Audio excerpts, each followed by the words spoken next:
ሶ እንደምታዩት ልክ ስንገባ የምናገኘው ዳይኒንግ ሩሙና ሊቪንግ ሩሙን ነው ማለት ነው። ዳይኒንግ ሩሙ እንደሚታየው 6 ሰዎችን መያዝ የሚችል ነው ማለት ነው።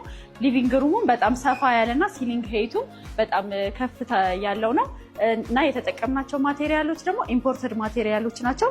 ሴራሚኩን፣ በሮችን፣ ፊኒሺንግ ማቴሪያሎችን የተጠቀምነው እንዳለ ኢምፖርትድ ማቴሪያሎች ናቸው።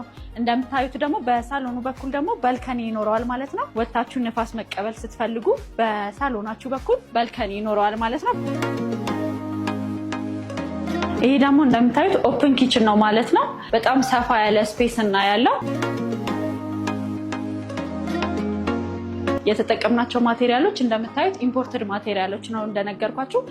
ኦፕን ኪችኑን ለማይፈልግ ክሎዝ ማድረግ ይችላል ማለት ነው። ይሄኛውን ክሎዝ አድርጎ ማለት ነው በዚህኛው በኩል በር ማድረግ ይችላል። ይሄኛው ኤሪያ እንደ ብሬክፋስት ኤሪያ መጠቀም ትችላላችሁ ማለት ነው። ይሄኛውን ሶ ይሄን ይመስላል።